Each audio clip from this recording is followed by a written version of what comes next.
Welcome back to the Bulletproof Fantasy Football YouTube channel. I'm your host, Drew Rosenchuk, and you can follow me on Twitter at DFBeanCounter. So we are going into DeAndre Swift today because DeAndre Swift his potential is immense. And we need to go into why that is. There was a poll last week that said which of the 2020 running backs is most likely to finish as RB1. And I had said DeAndre Swift. Obviously, it was so clear to me that it was DeAndre Swift, and I was absolutely bombarded with messages about how it's clearly Jonathan Taylor or Cam Akers or J.K. Dobbins or Clyde Edwards-Helaire, and I was, what? It's like it is obviously DeAndre Swift. So we're going to talk about why it's obviously DeAndre Swift, and let's begin with his prospect profile because that is really where this all starts. DeAndre Swift is a bulletproof prospect. He checks a lot of the boxes that I'm looking for. First off, he's a 21-year-old early declare. That isn't as big of a deal for the running back position as it is for, say, wide receiver or tight end, but it's still something that I look for. One of the big things that I use for, how do I word this? One of the most impactful inputs that I have in my process for running backs is NFLcom Grades. NFLcom Grades have been around since 2014. And DeAndre Swift, in his draft year, was the number one running back according to NFLcom Grades, which are put together. They're film grades from line to line. They're very, very good. They out-hit draft capital. I cannot say this enough. It is more important to hit a high NFLcom grade than it is to be drafted in the first round. That's wild, right?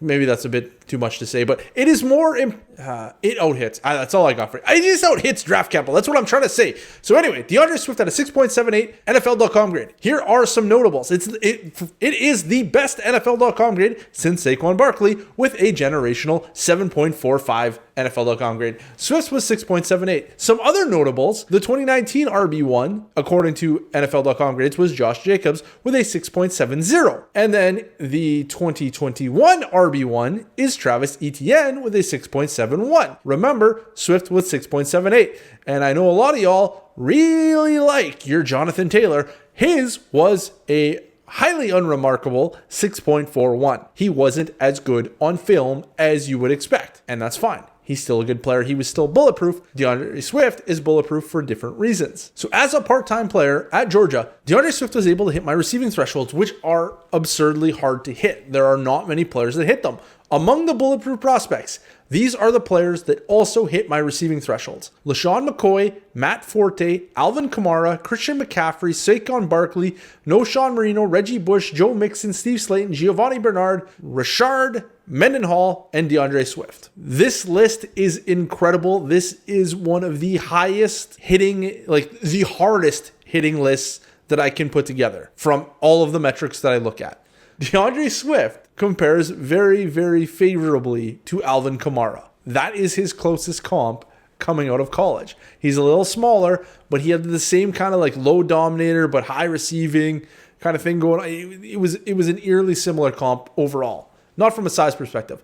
Anyways, what I'm trying to say is that you need to be getting DeAndre Swift on your team. The Detroit Lions is where he plays football. Obviously, they took him in the beginning of the second round in 2020. And as a rookie, as a part-time rookie in that offense, he was on a 70 target pace. That's really high. And I don't think that's coming down because A, he's going to be on the field more often because he's going into his sophomore year and he's really good at football, which means he's going to play a lot. And B, this is the depth chart for the Detroit Lions. Tyrell Williams, Brashad Perriman, Amon-Ra St. Brown, Quintez Cephas. There is nobody on this list that should be hogging any of the targets. This is a list where everybody's going to get their share and it's going to be fine. There's no alpha here. Just a bunch of dudes. Just a bunch of Jags, to be honest. And Amon-Ra St. Brown is a really impressive prospect right up until the second that he fell to round 4 of the NFL draft. Then he's a day 3 pick, and things get a little bit very sketchy from there. So the Detroit Lions, they were 13th in run blocking according to Pro Football Focus. That's really good, or that's mediocre, the upper side of mediocre. They just added a monster left tackle in Penei Sewell to anchor the line. I do not do offensive line evaluations. I don't know the first thing about it, but I can tell you that pretty much everyone was saying Penei Sewell is a top tier prospect. Adding him to the 13th run blocking unit in the NFL should lead to an offensive line that could be top of the league. And on top of that, we have all kinds of narratives that are going to do nothing, but they help. They help sell the story. They don't really matter, but they might matter. We don't really know. They're narratives. They're unproven. That's the problem with narratives. You can't prove narratives, but there are some that are kind of appealing here. So the head coach famously went on a rant in his introductory press conference about biting kneecaps just to show off how old school football guy he is, which means we should probably see a lot of rushing because an old school football guy is probably going to run an archaic offense, which means we're going to get a lot of rushing. And beyond that, we have ties to the New Orleans Saints and how they used Alvin Kamara, which means that when they do pass, they might feature the running back, which would be really nice because that's what DeAndre Swift does really well. And then his backups are exactly who you want to have as backups. They're the extremely unthreatening duo of Kerryon Johnson and Jamal Williams. Neither of these guys pose any threat whatsoever to DeAndre Swift's workload. They are depth pieces that are there in case DeAndre Swift gets hurt.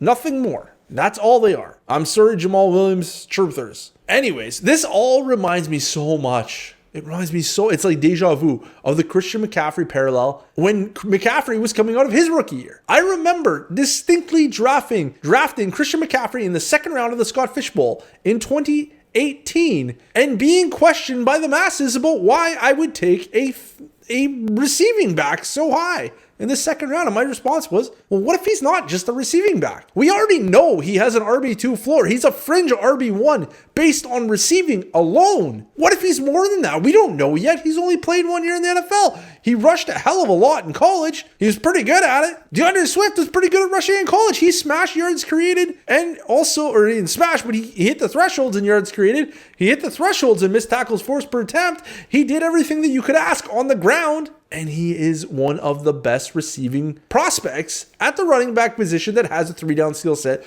we have seen in quite some time. Things are setting up very nicely for a DeAndre Swift smash spot in 2021, and I want in on the ground floor.